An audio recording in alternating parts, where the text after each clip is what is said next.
नमस्ते और आप सभी का स्वागत है एक बार पुनः जयपुर डायलॉग्स पर। और हमारे साथ जुड़ चुके हैं मेजर गौरव आर्या और हम उनसे बात करेंगे पाकिस्तान के बारे में। जो मेजर गौरव आर्या का जो है वो विशेष रिसर्च सब्जेक्ट है, इनके शोध का एक विशेष विषय है। तो गौरव जी, क्या यह कहना उपयुक्त होगा कि आज के दिन पाकिस्तान अपने सबसे निचले स्तर पर है ओवरऑल? बिल्कुल। फर्स्ट ऑफ ऑल बहुत बहुत धन्यवाद आपका, आपने इनवाइट करा अपनी शो में।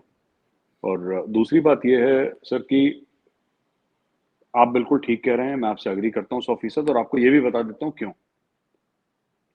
पाकिस्तान की मेन जो स्ट्रेंथ है वो पाकिस्तान की फौज है।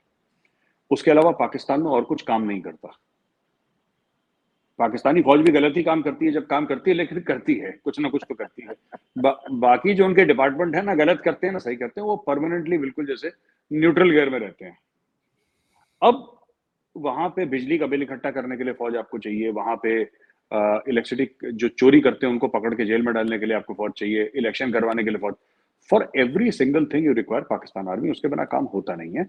और ये भी बात सच है कि पाकिस्तानी फौज वो ग्लू है, वो गोंद है जिसने पाकिस्तान को जोड़ के रखा है। क्योंकि इनमें फर्क इतना है, इंस्पाइट ऑफ बीइंग 97% मुस्लिम, इनमें फर्क इतना है कि आपस में पाकिस्तानी मुसलमान एक दूसरे का गला काटते हैं। फौज जो है वो बताती है कि साहब जो हमारे ईस्ट में है, पूरब में है, वो हिंदू, उससे खतरा है। तो हिंदू हेट्रेड और इंडियन हेट्रेड के ऊपर उन्होंने एक किस्म की, एक फर्जी किस्म की यूनिटी बना रखी है मुल्क में। पाकिस्तानी फौज ने वो फर्जी यूनिटी बना रखी है।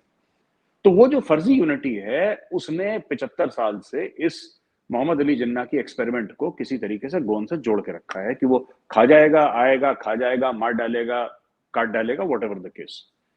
अब इमरान खान ने जो काम कर दिया है वो तो उसको पद्म भूषण अगर भारत रत्न ना भी देना चाहे, उसको कोई ना कोई तो अवार्ड इंडिया को देना चाहिए। क्योंकि बात तो सही है।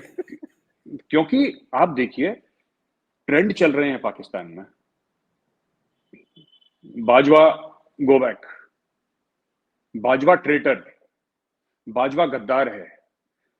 खुद पाकिस्तानी चला रहे हैं, ऐसा नहीं कि कोई इंडियन फेक हैंडल्स हैं, इंडियन बॉट्स हैं, नहीं नहीं नहीं। पाकिस्तान तहरीक इंसाफ के जो लड़के लड़कियां हैं, जो टीनेजर्स हैं, या फिर जो उनके यंग जो स्टाफ है उनका, जो वॉलंटियर्स हैं, वो चला रहे हैं साहब। ये हर जगह फौज पे थू थू हो रही है, पहली बात। दूसरी चीज, फौज को बीच में से दो टुकड़े हो गए। जो फौज के वेटरन हैं पुराने, वो बाजवा साहब को गाली दे रहे हैं। तो जो पाकिस्तान का सबसे जो मजबूत एक चीज थी पाकिस्तान की कि हाँ वो कभी इतनी कमजोर नहीं हुई 75 साल में जितनी इस वक्त इमरान खान के चलते वो कमजोर हो गई है, पहली चीज। दूसरी चीज, आप क्योंकि जियो पॉलिटिक्स फॉलो करते हैं तो आपको तो पता ही है, लेकिन व्यूअर्स को बता दूं आपके शो में कि जो नॉर्थ साउथ कॉरिडोर बनी है, जिससे वो प्लाई व्लाई का भी सामान एक बार आ चुका है, मुंबई पहुंच चुका है, उसकी वजह से क्या हुआ है कि India has shown the way to the world कि भाई साहब देखो, there is a way to circumvent Pakistan. अगर आपको सेंट्रल एशिया जाना है तो आपको पाकिस्तान से जाने की जरूरत नहीं है, ईरान को मेन स्ट्रीम करने की जरूरत है।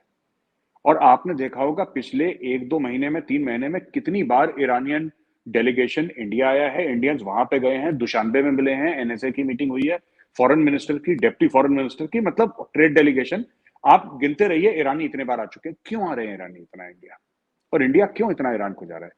साफ सीधी बात है साहब, आपको पता ही है पाकिस्तान इंपॉर्टेंट बिल्कुल भी नहीं है। पाकिस्तान का अगर कोई एक इंपॉर्टेंस है तो वो ये है कि उसका बॉर्डर अफगानिस्तान से मिलता है and it provides a gateway to central Asia. और अगर अमेरिका बहादुर को आना है, किसी और को भी आना है समुद्री रास्ते से, तो पाकिस्तान से आएगा, ईरान से आएगा। अब ईरान के ऊपर तो सैंक्शन लगा रखे हैं दुनिया भर के, अब क्या बचता है? पाकिस्तान। तो पाकिस्तान इस राहदारी का, इस चुंगी नाका स्टेट जो है पाकिस्तान, जिसको मैं कहता हूं चुंगी नाका स्टेट, उसका सा फायदा उठा रहा है पाकिस्तान। अब इंडिया ने रास्ता दिखा दिया है कि आपको इस चुंगी से नहीं जाना। गवादर हमने बना दिया, जरदान रेलवे लाइन हमने बना दी, रोड आगे तक बना दी, और यहां से आप ईरान के थ्रू डायरेक्टली जाइए सीधा Russia, you are connected to western Europe. Pakistan को, क्योंकि मैं आपको एक बात बताता हूं, चाबहार हमने बना दिया। चाबार चा चा चाबार चा ग्वादर से मोहब्बत इतनी है ना, मुंह से ग्वादर ग्वादर निकलता रहता है। पर बिल्कुल आप ठीक कह रहे हैं साहब, I stand corrected. Chabahar port. अब क्या हुआ है कि अब पाकिस्तान को ये पता भी लग गया है कि साहब they have found a way alternate route, क्योंकि ये पहले गुंडागर्दी कर रहे थे कि हम आपको आजादी नहीं देंगे, हम आपको जाने नहीं देंगे, तो इंडिया ने अपना रास्ता निकाल लिया, जो कि कायदे की बात है, इंडिया को निकालना भी था। तो एक तो फौज का पॉइंट हो गया, एक पाकिस्तान को सरकमवेंट करने का पॉइंट हो गया। तीसरा जो बड़ा अहम पॉइंट है कि ये पाकिस्तान का जो फाइनेंशियल सिचुएशन है, इकोनॉमिक सिचुएशन, ये इंप्रूव करते नहीं दिखती। ये पहली बार नहीं है, पाकिस्तान 21वीं या 22वीं बार जा रहा है आईएमएफ के प्रोग्राम में, so this is not the first time कि पाकिस्तान पहली बार जा रहा हो, नई दुल्हन है, पहली बार शादी हो, ये चक्कर नहीं है। वो 21-22 बार शादी हो चुकी है उसकी पहले आईएमएफ से, और अभी अभी चाइना ने भी उसको पैसे दिए हैं। China is also given money to Pakistan, ढाई एक बिलियन डॉलर कुछ दिए चाइना ने। तो बात यह है कि फिस्कल प्रूडेंस है नहीं चाइना में, माफ कीजिएगा पाकिस्तान में, टोटल मिसमैनेजमेंट है। I think this is the time when Pakistan is at its absolute lowest. Diplomacy fail है, मिलिट्री फेल है, इकोनॉमी इज इन टैटर्स।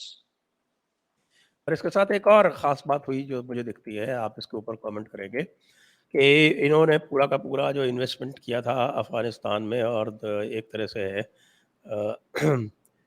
अमेरिका बहादुर को पूरी तरह से बेवकूफ़ बना के और अफ़गानिस्तान में अपने बैकयार्ड ये स्थापित करना चाहते थे। लेकिन बिल्कुल पाकिस्तान में चैनल अब ये कह रहे हैं कि अफ़गानिस्तान तो बैकयार्ड बना नहीं पाकिस्तान का, लेकिन पाकिस्तान जो है वो अफ़गानिस्तान का फ्रंट यार्ड ज़रूर बन गया है। बिल्कुल बिल्कुल, आई एग्री विथ यू, इसमें कोई डाउट नहीं है, जो आप बोल रहे हैं 100% मैं एग्री करता हूं उससे। पाकिस्तान ने स्ट्रेटेजिक डेप्थ की थ्योरी लगा लगा के सारे पैसे वहां पे डाल दिए, अपने रिसोर्सेज डाल दिए, फौज डाल दी, तालिबान खड़ी कर दी कि किसी तरीके से अफगानिस्तान हमारा बैकयार्ड। आज की तारीख में इनको लगा था ये तो गुफा में रहने वाले जानवर हैं तालिबान, इनको तो Taliban is using Tehreek Taliban Pakistan as is assets inside. वो तो कह रहे हैं हम कंट्रोल करेंगे आपका एरिया, वो कर भी रहे हैं कंट्रोल। वजीरिस्तान में डेली पाकिस्तानी फौजी मारे जा रहे हैं। तो यू आर एब्सोल्युटली राइट, आपका जो एनालिसिस है वो गलत नहीं है, वो बिल्कुल सही है।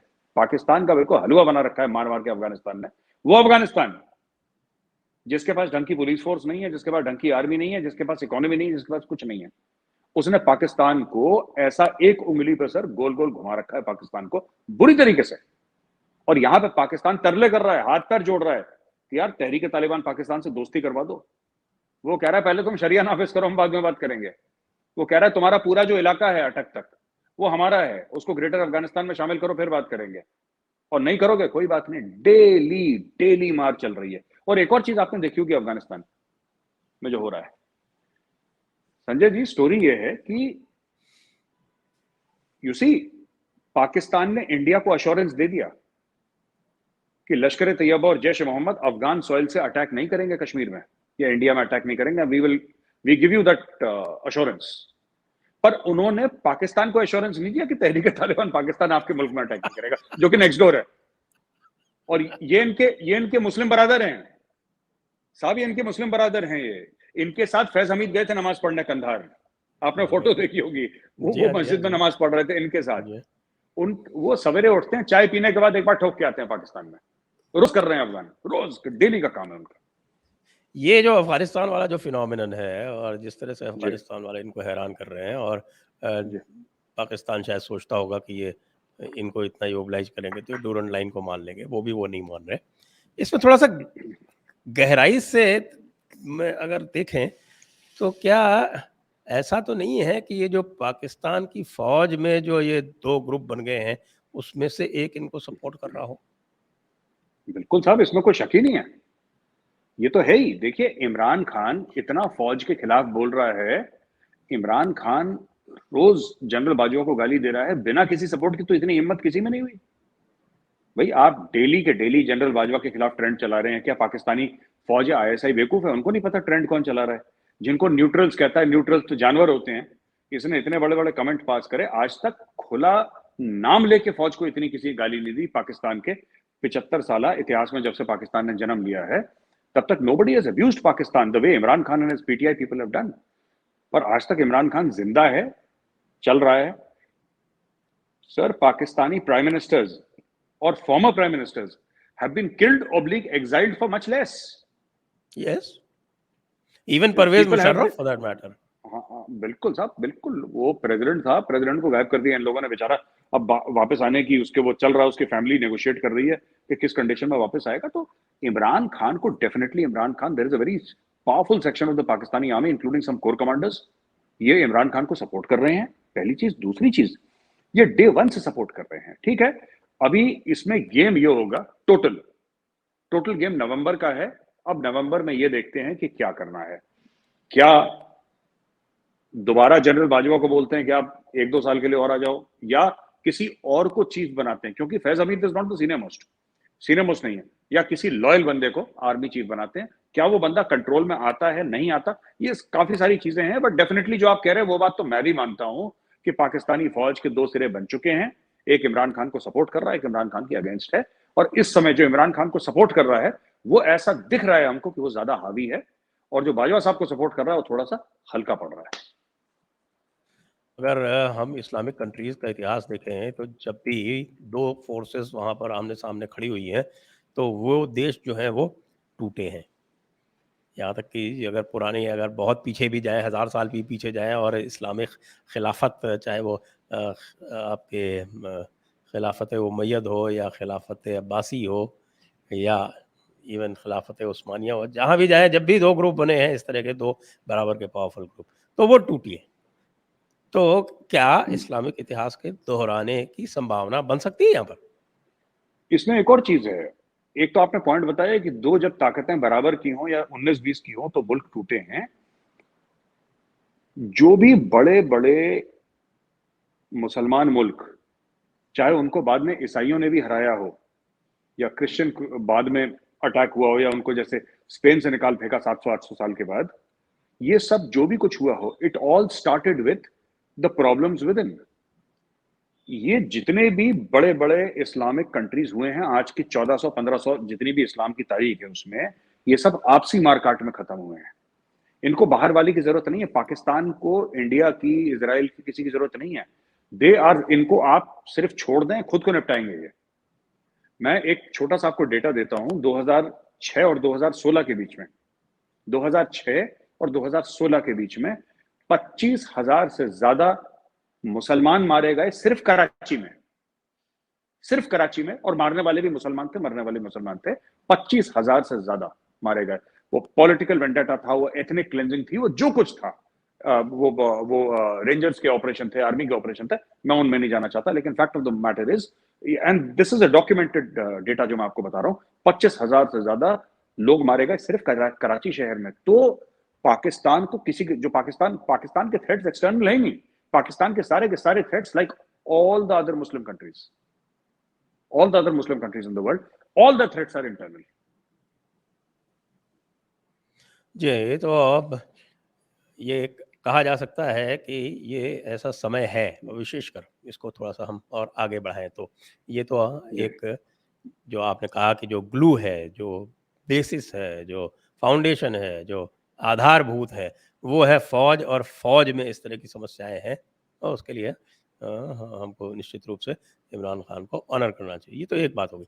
दूसरी बात, ये जो इकॉनमी का प्रश्न है, फ़ौज कह रही है कि हमारा बजट घटा दिया गया है, और जो सिविलियन हैं, सरकार, वो कह रही है फ़ौज का बजट बढ़ा दिया गया है। तो इसमें क्या सच्चाई है? नहीं, देखिए, फौज का बजट तो बढ़ा है, घटा तो आज तक है नहीं फौज का। But you know the beauty of it sir, इसकी खूबसूरती कोई नहीं देख रहा। They have spent money that they don't have. आप, मैंने आपको एक प्लॉट प्रॉमिस करा कि मैं आपको प्लॉट दूंगा मुफ्त में, मैं आपको गिफ्ट दूंगा, और मेरे पास है नहीं वो प्लॉट। मैंने आपको प्रॉमिस कर दिया। इन्होंने जो फौज का, इन्होंने जितना भी, इन्हें 10-11-12 अरब जो भी इन्होंने फौज का इस बार लगाया, आई थिंक 6% ओवरऑल इंक्रीज कह रहे हैं कि जो इन्होंने करा है फौज का, in these times of acute crisis, जहां पे इनका पेट्रोल है 200 रुपए लीटर क्रॉस कर चुका है, जहां पे इनका डॉलर टू रुपी 200 रुपए पर डॉलर क्रॉस कर चुका है, इतनी बुरी हालत है पाकिस्तान में, खाने को नहीं है, वहां पे इनके फौज का बजट इंक्रीज हुआ है, उनकी फैसिलिटीज इंक्रीज हुई हैं, और ये they will keep on borrowing. इसीलिए मैंने ये बोला था किसी पाकिस्तानी एनालिस्ट को, जब मैं उनके साथ उस पर था कॉन्वर्सेशन में, तो मैंने यही बोला था कि ये इंडिया को कुछ नहीं करना है। इंडिया कभी गलती से मिसाइल छोड़ दे, ये डर के मारे खुद परचेस करना शुरू कर देते हैं कुछ ना कुछ। इंडिया की सबमरीन घुस जाए, ये चाइना के पास, अरे साहब एक हमें सबमरीन दे दो। They don't have the money to buy weapons, पैसा इनके पास है नहीं, तो क्या करेंगे? अपनी जमीन गिरवी रखेंगे, अपनी खुद मुख्तारी जो उनकी सोवरेनिटी है उसको गिरवी रखेंगे। कुछ ना कुछ तो देंगे, tangible, intangible, something they will give to the other country. और डेफिनेटली इनका डिफेंस बजट इंक्रीज हुआ है, डेफिनेटली इंक्रीज हुआ है लेकिन इनका जो डिफेंस बजट। मुझे लोग बता रहे हैं कि साहब डिफेंस बजट इंक्रीज हुआ है, वो डिफेंस बजट जो है वो पाकिस्तान रुपीस के टर्म्स में इंक्रीज हुआ है, लेकिन फौज जो है वो अपना बजट डॉलर में गिनती है, इसलिए वो कह रही है कि हमारा बजट कम हो गया। साहब कमाती भी तो डॉलर में है उनकी फौज। तो फौज गलत क्या कर रही है? देखिए फौज इतने नहीं साल कमाती, फौज ही कमाते हैं। फौजी कमाते हैं, फौजी कमाते हैं, they earn in dollar sir, they earn big money, they बड़े अमीर अमीर हैं इनके फौजी। 100 एकड़ जमीन एक आर्मी चीफ को मिलती है जब वो रिटायर होता है, almost as a gift at throw away prices, minimum prices पे। तो ठीक है, डॉलर में गिरेंगे सर, वो डॉलर, पाउंड, यूरो, वो पूरे पाकिस्तान के लिए करेंसी है पाकिस्तानी रुपीस, फौज के लिए करेंसी है यूएस डॉलर। सर ठीक, दैट्स ओके सर। तो यूएस डॉलर में है तो उनका बजट आधा हो गया। अब आप देखिए कि 6% इंक्रीज का क्या मतलब है। अरे सर अब देखिए इन लोगों ने क्या, रुपया रुपया जो है वो आधा हो गया तो बजट भी आधा हो गया। नहीं, इन लोगों ने अपनी जितनी भी पेंशन है ना, वो तो डिफेंस बजट में गिनते नहीं, वो तो किसी और डिपार्टमेंट में इन्होंने डाल रखी है। इनका डिफेंस बजट ही फेक है। पर देखिए बात यह ना, इस समय पाकिस्तानी फौज को स्टेप अप करना चाहिए था कि मुल्क इतने मुश्किलों में फंसा है and we need to support it. तो rather than asking for an increase, they should ask for this thing. और मैं कह रहा हूं कि मुझे एक बात समझ में नहीं आई, अगर ये डॉलर, अगर हम सीरियस बात भी करें साहब कि डॉलर टर्म्स, एक्सक्यूज मी, कि डॉलर टर्म्स में ये कम हो गया है और डॉलर पिछले एक साल में 100 से लेकर 200 तक जंप कर गया है, फिर भी ये डॉलर में खर्च कहां कर रहे हैं लोग? पाकिस्तानी आर्मी, इनको जो भी मिल रहा है चाइना से, इनको they are not paying China anything. इनको चाइना से मिल रहा है, अपनी जमीन, अपनी सॉवरेनिटी मॉर्गेज करके मिल रहा है। अगर ये जेफ थंडर ले रहे हैं तो they are not paying cash, वो तो लोन ले लिया उन्होंने चाइना से। अब वो लोन किस तरीके से धीरे धीरे चुकाएंगे, कैसे चुकाएंगे, वो बात की बात है। उन्होंने आज की तारीख में लोन ले लिया, ये खरीद कह रहे हैं मैं कह रहा हूं Indian arm forces we are buying so much from abroad. हम लोग एक्चुअली डॉलर दे रहे हैं, डॉलर दे किसको रहे हैं? मुझे एक बात समझ में नहीं आ रही, ये दे किसको रहे हैं डॉलर बाहर? अगर ये डॉलर टर्म्स में अपना बजट कैलकुलेट करते हैं तो ठीक है। और जो इन्फ्लेशन है सर, देखिए दो चीजें होती हैं इसमें गिनने वाली, एक आपकी जीडीपी ग्रोथ और एक इन्फ्लेशन। दो अगर पैमाने आप देखें तो ठीक है, जैसे नॉर्मल पाकिस्तानी पिस रहा है उसी हिसाब से as per the ratio Pakistani फौज पे भी इंपैक्ट आएगा। लेकिन they have manage to be comfortable. इनके ना देखिए, ये कोई नए वेपन्स अभी खरीद नहीं रहे, जो भी खरीदने इनको चाइना देगा और कोई मुल्क देने नहीं वाला। टर्की ने हेलीकॉप्टर देने थे, ड्रोन देने थे, वो तो मना हो गया, वो that thing is cancelled. Nobody is giving them anything, only China. ठीक है, पहली चीज। दूसरी चीज जो बड़ी इंपॉर्टेंट है इनकी पाकिस्तानी आर्मी की, कि इनके पे और पेंशन में कोई फर्क नहीं पड़ा, वो बिल्कुल ऐसी चल रही है। ठीक है। और तीसरी सबसे बड़ी चीज, इन्होंने लाइन ऑफ कंट्रोल पे सीज फायर कर रखा है। और मुझे नहीं पता इंडियन गवर्नमेंट ने क्यों माना ये, ठीक है, जो I am too junior to comment on that, but मुझे ऐसा लगता है कि इनको नहीं मानना चाहिए था। This is the time when we should have set the line of control on fire. Line of control पे दिवाली करते, पाकिस्तान वैसे ही वेस्ट में पिस रहा है, ईस्ट पाकिस्तान का बन जाता बहुत एक सैंडविच बढ़िया सा, ईस्ट और वेस्ट में लाके बहुत बढ़िया एक सैंडविच बनता, बीच में पाकिस्तान होता, तब जाके पाकिस्तान अनसेटल होता। हमने क्या करा पाकिस्तान को, हमने उनको गारंटी दे दी कि आपके ईस्टर्न बॉर्डर्स बिल्कुल, आप बाकी आपका इंटरनेशनल बॉर्डर है, ठीक है, आपकी जो एक्चुअल ग्राउंड पोजीशन लाइन है वो तो ठीक है, वो तो वैसे ही बैठी है, कितने साल से बैठी है, वो कोई दिक्कत नहीं है। 750 किलोमीटर की तकरीबन आपकी लाइन ऑफ कंट्रोल है, उस पर आपने सीज फायर कर दिया है, बाकी आपका बल्ले बल्ले, आपको जो करना है करो, आपको कौन पूछ। So Pakistan army is in a very comfortable place with respect to India. और मुझे लगता है ये हमें लीश, लॉन्ग लीश अभी नहीं देनी चाहिए थी, ये हमने स्ट्रेटेजिकली गलत कर दिया। जी हाँ, ये तो हम कई बार इस तरह से करते आए हैं और उसका कोई हमें क्विड प्रो को मिल रहा हो ऐसा भी नहीं है, क्योंकि पाकिस्तान की जो टेररिस्ट एक्टिविटी है कश्मीर में, उसमें किसी भी प्रकार का लेटअप नहीं है, खाली टैक्टिक्स चेंज हुई हैं। सर तो एक और वो चीज मैं माफ करिए, मैं बीच में इंटरप्ट कर रहा हूँ, आपकी इजाजत से एक बात कहना चाहूंगा मैं। It is not only about terrorist activity. Pakistan अगर ज्यादा कुछ नहीं कर रहा है आज की तारीख में, इसका मतलब ये नहीं कि पाकिस्तान में इंटेंट नहीं है, उसकी कैपेबिलिटी नहीं है आज की तारीख में। पैसे की कमी है, सऊदी अरब से फंडिंग कम हो गई है, यूएई से फंडिंग कम हो गई है, कतर से फंडिंग आती थी, टर्की से फंडिंग आती थी, ये सब ना के बराबर हो गई है। सबकी हालत पतली हो रखी है because of the global economic situation. इसलिए पाकिस्तान चुपचाप बैठा है और कुछ फॉरेन टेररिस्ट भेज रहा है जो पहले से ट्रेंड है, थोड़ा बहुत अपने बजट से निकाल के मिनिमम थ्रेशोल्ड पे वो काम कर रहा है। जिस दिन पाकिस्तान की सिचुएशन इंप्रूव होती है, जिस दिन पाकिस्तान के पैसे मिलते हैं, फिर से 26-11 करेंगे। ये मैं ये कह रहा हूं आपसे सर, ये तो इंडियन गवर्नमेंट ने किसी तरीके से उनको जम्मू और कश्मीर तक महदूद करके रखा है, रोक के रखा है, वहां पे टेररिज्म नीचे नहीं आने दिया। पठानकोट का वाकया छोड़ के, except for Pathankot which is in Punjab, there has been almost no terror attack in the rest of India. बहुत कोई माइनर इक्का दुक्का कोई हुआ होगा चुटकी बराबर। I don't remember apart from Pathankot any major terror attack happening outside of JNK। लेकिन प्रॉब्लम ये है कि अभी जो पाकिस्तान लैक कर रहा है वो इंटेंट नहीं लैक कर रहा, वो कैपेबिलिटी लैक कर रहा है।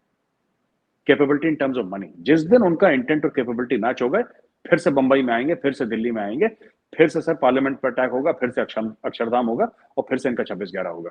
ये नहीं, दे आर आइडियोलॉजिकल पीपल। देखिए हमें समझना पड़ेगा, जिहाद फी सबिलिल्लाह, दीज आर आइडियोलॉजिकल पीपल। अभी उनके हाथ बंधे हैं, हाथ बंधे हैं तो इन्होंने जिसको बाप मानते थे उसको जेल में डाल दिया, हाफिज सईद को, क्योंकि FATF से मार पड़ी इनको। ठीक है, जिस दिन इनके हाथ खुल जाएंगे वापस उसको खुदा मानने लगेंगे हाफिज सईद को। सो ये तो दे आर अपॉर्चुनिस्टिक पीपल ना, they are like that only. मैं आपसे बिल्कुल सहमत हूँ कि ये एक मिस्टेक थी और भारत को सीज फायर इनका कोई एक्सेप्ट नहीं करना था, और अगर कर भी लिया था तो सीज फायर के छोटे मोटे जो भी वाक़े होते हैं उसको वापस लाइट अप करने का बिल्कुल सही एक समय है। और मुझे तो ये लगता है कि ये सही समय है कि भारत की तरफ से थोड़ा सा कैटलाइजेशन हो जाए, तो ये जो मुल्क 8-10 साल में टूटता है, ये अगले साल 2 साल में ही टूट जाए। और ये तो मैं आपसे पहले भी कह चुका हूँ कि ये जो एक बहुत बड़ी भारत की फॉरेन पॉलिसी की है कि ये गलतफ़हमी है कि वो ये कहती है, आज भी कहती है, ये फॉरेन पॉलिसी का, हमारी ऑफ़िशियल फॉरेन पॉलिसी एक तरह से डॉक्टरेट है कि stable Pakistan is in our interest. मैं कहता हूँ stable Pakistan is not in our interest. आपका क्या कहना है? सर मैं आई गो स्टेप फर्दर, और मैं पाकिस्तान की वजह से ये स्टेटमेंट नहीं दे रहा जो मैं आपको बता रहा हूँ अभी। ये पाकिस्तान की वजह से नहीं, मैं भारत की वजह से कह रहा हूँ कि भारत के अंदर कुछ लोग हैं, मैं उनकी वजह से कह रहा हूँ। The existence of Pakistan is detrimental to India's national security. Exactly, ये because there are many Pakistans within India. ये Pakistan as it stands today is not a problem for us. I don't wish any harm or ill will to Pakistan because it is Pakistan. बात यह है कि पाकिस्तान की वजह से कैसे कैसे एलिमेंट्स को भारत के अंदर हवा मिलती है और वो आग बढ़ती है, किस तरीके से पाकिस्तान उनको उकसाता है, किस तरीके से उनकी आइडियोलॉजिकल मूविंग्स हैं। और इसमें मैं सिर्फ रेडिकल इस्लामिस्ट की बात नहीं कर रहा, I am even talking about the communists, जो वामपंथी हैं। एंड जो वामपंथी हैं ideologically they are more dangerous than the Islamist, they are more dangerous because yes, ये यस। ये इनके कोई मॉरल्स नहीं है, ये हर जगह घुसे हुए हैं, ये आपके बच्चों को, आपके भाई बहनों को इन्फ्लुएंस करते हैं अलग अलग यूनिवर्सिटीज में पढ़ा के। They poison the mind, they are not a clear enemy, terrorist are a clear enemy. ये क्लियर नहीं है सर, ये छुपे हैं लोग, ये ज्यादा खतरनाक हैं। ये जो वामपंथी हैं, they are very very dangerous and that is why I am saying this about Pakistan. The existence of Pakistan is detrimental to India's national security, क्योंकि भारत के अंदर जो भी होता है उसको आइडियोलॉजिकल हवा वहां से मिलती है। जो वहां से हवाएं आना बंद हो जाएंगी, यहाँ पे शांति हो जाएगी। आप सही कह रहे हैं, क्योंकि अभी देखिए IAMC ने कई सारे लोगों को बुलाकर मीडिया आउटलेट्स को अवार्ड देने शुरू किए और हम सब जान रहे हैं कि ये क्या हो रहा है। और मुझे लगता है भारत सरकार को भी इसको कॉग्निजेंस जल्दी ही लेनी पड़ेगी। एक दूसरी बात और मैं कहना चाहूँगा कि जैसा आपने कहा, जैसा मैं भी मानता हूँ, इस बात पे हम दोनों लोग सहमत हैं कि ये सही समय है कि पाकिस्तान के बॉर्डर को लाइट अप किया जाए। तो क्या ये सही समय था कि जब हम 75 साल में भारत के सेनाओं के साथ में एक अग्निपथ जैसा एक्सपेरिमेंट बगैर पायलट के करते? देखिए इसमें मेरा मानना कुछ और है। मेरा ये मानना है कि army chief, navy chief, air force chief और उनके ट्रेनिंग इंस्टीट्यूशन, उनके जनरल्स ने एक चीज डिसाइड करी, अग्निपथ। और मैं ये नहीं कह सकता कि एज मेजर गौरव आर्या जिसने 5.5 साल की नौकरी करी है फौज में, वो जनरल मनोज पांडे जिसने अपना पूरा जीवन दे दिया फौज में, मैं जनरल पांडे से बेहतर जानता हूं। दिस आई कैनॉट से, ये मैं कहने की साहब ना मेरी औकात है ना मेरी हैसियत है। He is the chief of army staff. अगर उन्होंने डिसाइड करा है तो उन्होंने डिसाइड करा है। हो सकता है अग्निपथ फेल हो जाए, हो सकता है अग्निपथ फेल ना हो, मुझे नहीं पता, मुझे नहीं पता। पर जो मुझसे ज्यादा अकलमंद हैं, जो मुझसे ज्यादा बेहतर हैं, जो मुझसे ज्यादा बड़े प्रोफेशनल्स हैं, उनका डिसीजन है सर। अब देखते हैं क्या होता है। एक बहुत पुरानी एक कहावत है, मुझे याद नहीं आ रहा किसने कही थी, कि war is too important an event to be left to the generals alone. तो इसमें सब में, वॉर और पीस में हमारी भी स्टेक्स है। आपने नौकरी जरूर की 5.5 साल, लेकिन अब तो आप कॉमन सिटीजन्स हैं। So as common citizens we should be able to express ourselves. Anyway, वो आपकी चॉइस है। जी जी पाकिस्तान पे फिर चलते हैं। पाकिस्तान की जी इकोनॉमी को ट्रेस करते हैं। हमने पाकिस्तान की मिलिट्री को ये इस्टेब्लिश कर लिया कि it is at its lowest level at this point. Pakistan की इकोनॉमी को क्या आप रिकवर होते देखते हैं? नहीं नहीं, बिल्कुल नहीं, हो ही नहीं सकती। इनका अशराफिया लालची है। देखिए ना, बात यह है कि मैं एक छोटा सा सवाल आपसे संजय जी पूछता हूं, आप मेरे सवाल का जवाब दीजिए। जी। मैं आप ही की शो में, माफ करिएगा, मैं आप ही से सवाल पूछ रहा हूं, लेकिन हम्म, क्योंकि आप भी बहुत एक पैनी नजर रखते हैं पाकिस्तान पे, इसलिए मैं आपसे सवाल पूछ रहा हूं। आखिर कारण क्या है कि इनके बड़े बड़े ब्यूरोक्रेट्स, इनके बड़े बड़े जनरल्स, इनके बड़े बड़े चीफ जस्टिस, बड़े बड़े बिजनेसमैन, जो इनका टॉप क्रीम है, इनके डुअल पासपोर्ट्स हैं? इसका कारण क्या है? आप इसका साइकोलॉजिकल कारण समझिए। मोहम्मद अली जिन्ना से जब ये बोला था कि बंबई का जिन्ना हाउस इंडियन गवर्नमेंट ले रही है, he wrote a letter of protest. आपने सुना होगा, बड़ा फेमस केस। हाँ हाँ हाँ हाँ हाँ कहीं हाँ। कहीं ना कहीं even Mohammed Ali Jinnah felt that one day he would come back to India. Even he did not believe in Pakistan. 75 साल से these people have not believed in Pakistan. ये अपना एक ऑल्टरनेट घर बना के रखते हैं लंदन में, दुबई में, कनाडा में, कहीं पर इनका एक ऑल्टरनेट ठिकाना होना चाहिए। बिकॉज इनके इतने आर्मी चीफ जो इंडिया वर्ल्ड की बेस्ट आर्मी है साहब, ये न्यूक्लियर वेपन्स हैं और बिरला मंदिर की घंटियां बंद हो जाएंगी। आप एक चलिए, ये सब बातें ठीक है, आपकी बिरला मंदिर की घंटियां बंद हो जाएंगी, ये बाहर जाके सेटल क्यों होते हैं इनके बड़े बड़े लोग? इनका जो नेशनल सिक्योरिटी एडवाइजर था मोहिद यूसुफ, उसका अमेरिका का ग्रीन कार्ड क्यों था? ये सिर्फ फाइनेंशियल लालच नहीं है। ये सिर्फ फाइनेंशियल लालच नहीं है कि हम अमेरिका के सिटीजन हो जाएंगे, हमारे पास वो अमेरिका का लाल पासपोर्ट हो जाएगा, नहीं। इसका कारण कुछ और है सर, और इसका सबसे बड़ा कारण यह है कि दे do not believe in this construct called Pakistan. ये लोग नहीं विश्वास करते पाकिस्तान में। ये पाकिस्तान में तब तक हैं जब तक उसकी बोटियां नोचें, अपने कॉफर्स भरें, अपने बैंक बैलेंस ऊंचे करें। एक मैंने ट्वीट भी करा था तो पाकिस्तानी काफी गाली दे रहे थे मुझे, वो तो डेली देते हैं, कोई दिक्कत नहीं है। मैंने ये बोला था कि यू सी, जैसे ही पैसा आएगा पाकिस्तान में, property prices in in Dubai and London will go up. ये हर समय होता है। आप पाकिस्तान में सर आईएमएफ का आएगा लोन, हाँ। पाकिस्तान में चीन का पैसा आएगा, दुबई में अपार्टमेंट का प्राइस बढ़ जाएगा, देख लीजिएगा। 1-2% राइज कर जाता है जैसे ही पाकिस्तान में पैसा आता है, क्योंकि सारा पैसा वहीं पे जाएगा। उनको पता है it's a matter of a month, prices start increasing slowly and slowly, जैसी खबर मिलती है। और this is not a joke, I am not joking sir, मैं चाहता हूं आप इसको चेक करें। लंदन और दुबई, ये 2 शहर हैं जहां के प्रॉपर्टी प्राइसेस ऊपर चले जाते हैं जैसे ही पाकिस्तान में ये अभी आया। चाइना ने 2.5 अरब दिया, अब आप देखिएगा 2.5 अरब में से पाकिस्तान ने इतनी भीख मांगी है लोगों से, आज तक अरबों डॉलर की भीख मांगी। अमेरिका ने 35-36 अरब इसको डॉलर दिए। आप पाकिस्तान में अगर जाएंगे तो वो आपको पैसा नहीं दिखेगा कहीं। वो लगाया है किसमें? एक वर्ल्ड क्लास इंस्टीट्यूट नहीं है पढ़ाने का, एक वर्ल्ड क्लास यूनिवर्सिटी नहीं है, एक वर्ल्ड क्लास अस्पताल नहीं है सर इनके पास। वो पैसा गया कहां किसी को नहीं पता। जो अच्छी अच्छी रोडें बनाई है पाकिस्तान में, मोटरवे, तो चाइनीज ने बनाए हैं। वो तो that Chinese have made. I am talking about cash.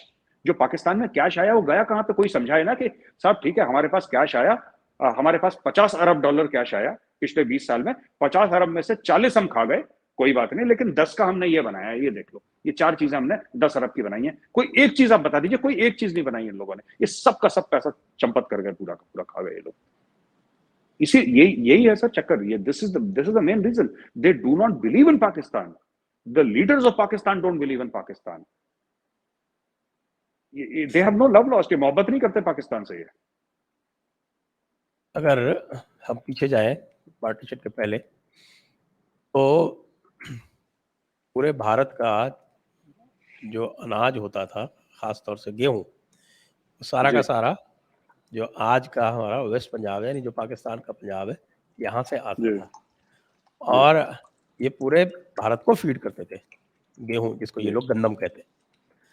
और आज की डेट में इनको खुद को इम्पोर्ट करना पड़ रहा है और ये देख रहे हैं कि भारत किसी तरह से हमको ये अलाउ कर दे वहां से इम्पोर्ट करना, तो वहां से इम्पोर्ट कर रहे हैं। ये स्थिति कैसे बनी जो इनका बेसिस है एग्रीकल्चर, और जिसको लेके ये बहुत खुश थे कि साहब जो बेस्ट एग्रीकल्चरल लैंड्स हैं वो अपने पार्टीशन में ले ली। ये हाल कैसे हुआ कि अब भुखमरी की नौबत आने वाली है। और देखिए मैंने ये देखा है कि कोई भी देश टूटता सबसे जल्दी तब है जब वहाँ भुखमरी आ जाए। जब भुखमरी आ जाती है तो फिर जनता कुछ नहीं सोचती है कि मेरे बच्चे मर रहे हैं, कोई बात नहीं, मैं तो अब जान हथेली पे लेके जो कुछ करना है वो करूँगा। क्या ऐसी स्थिति आ गई है? मैं बताता हूँ संजय जी आपको एक छोटी सी बात कि ये बात एग्रीकल्चर की आपने बिल्कुल ठीक करी। एक कृषि प्रधान देश है पाकिस्तान, वो इंपोर्ट कर रहा है it from at one time और नेट। आप ये बात बताइए कि नेट एक्सपोर्टर एक जमाने में हुआ करता था पाकिस्तान फूड ग्रेन्स का। I am talking about 50s and 60s। 70s के बाद इनका पतन हुआ और आज की तारीख में ऐसा है कि इनकी जो प्रोडक्टिविटी है वो इंडियन पंजाब के 1/3 है। ठीक है, जो अंग्रेज इनको रेलवे ट्रैक देकर गए थे ना, उसमें 28% ये बेचकर खा गए सर। ये ये अपना रेलवे बेचकर खा गए। ये रेलवे के ट्रैक्स जो थे, इनके रेलवे ट्रैक्स कम हो गए पाकिस्तान में। ये ऐसा सिर्फ एग्रीकल्चर में नहीं है, आपको हर चीज में पतन दिखेगा पाकिस्तान में। कोई एक चीज नहीं है जिसमें इन्होंने इंप्रूवमेंट करी हो। सर $50 अरब बहुत बड़ी रकम होती है। It's a very big thing, it's not a small thing for a country like Pakistan. It's a massive amount of money. They have nothing to show for it. इन्होंने देखिए, इनका सिंपल सा, जब बाहर से पैसे नहीं आते ना, खुद के एसेट्स बेचते हैं ये लोग।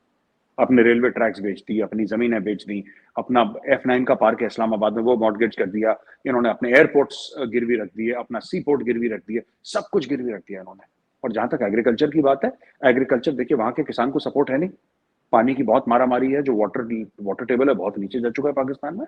और वैसे भी scientific methods of agriculture follow नहीं करते वो। वही जो आज से 500 साल पहले उसी में लगे वो लोग। और ट्रैक्टर इस्तेमाल कर लेते हैं, वही बहुत बड़ी बात है। That's the only modern thing in Pakistan, tractor इस्तेमाल करना। कोई नहा सर, कोई नए यूरिया का नहीं, कोई नए फर्टिलाइजर का नहीं, कोई कोई लेबोरेटरीज नहीं है वहां पे कटिंग एज एग्रीकल्चर की, इरिगेशन की, कोई कुछ नहीं। ये तो आपने जो बात बताई है ना, देखिए एक कृषि प्रधान देश जो खुद कहता है कि हमारे मैक्सिमम लोग एग्रीकल्चर में हैं, वो खुद को खाना नहीं खिला पा रहा, तो और क्या करेगा आप बताइए। It is unable to feed itself. What kind of a country is this. या तो हम मानते हैं कि आपके पास दवा के पैसा है, सिंगापुर में नहीं होती, क्योंकि सिंगापुर इतना छोटा सा है, उसको जरूरत भी नहीं है। सिंगापुर एक चेक काट के देगा, 10 साल का, 1 साल ले लेगा वो। क्या दिक्कत है सिंगापुर को, it has no problem. But in Pakistan which is an agricultural country, वहां के नेटिव्स एग्रीकल्चर ज्यादा प्रेफर करते हैं। और पूरा खासतौर से पंजाब में और सिंध में और खैबर पख्तूनख्वा में तो agriculture is the predominant occupation and small traders. And ये तो पाकिस्तान में कोई बड़े बिजनेस हाउस तो बहुत कम है, 20-30 होंगे, ऐसे कोई बिजनेस हाउसेस भी नहीं है, तो एग्रीकल्चर ही है सब कुछ ज्यादा। फिर उसके बाद they are a net importer of fruit grains. तो आप समझ लीजिए जो जो सड़न है वो कितनी गहरी है पाकिस्तानी सिस्टम में। बिल्कुल सही कह रहे हैं आप। भारत से अगर तुलना करें, 2 चीज़ें आपने कही, फूड ग्रेन्स की बात की, रेलवे की बात की, तो फूड ग्रेन्स का मैं आपको स्टैटिस्टिक्स दे देता हूँ, दर्शकों को भी जी जानकारी हो जाएगी कि एक समय पे फूड ग्रेन्स का सबसे बड़ा प्रोड्यूसर भारत में पंजाब था, आज नहीं है। आज मध्य प्रदेश है। जी बिल्कुल, जी गेहूँ का बिल्कुल। गेहूँ का सबसे बड़ा प्रोड्यूसर पंजाब था, आज मध्य प्रदेश है। और आप ये देखिए कि डाउन साउथ तक उसका प्रोडक्शन शुरू हो गया। रेलवे की बात की आपने, रेलवे की तो बड़ी इंटरेस्टिंग बात है। आप ये देखिए कि जी जब 1947 में जब पार्टीशन हुआ था तो भारत में लगभग 52,000 किलोमीटर के ट्रैक्स थे, पाकिस्तान में 8,000 थे, तो रफली 1:7.5 का प्रोपोर्शन था। आज स्थिति ये है कि इनके पास कुल 250 इंजन है, भारत के पास 12,000 है, तो 1:48।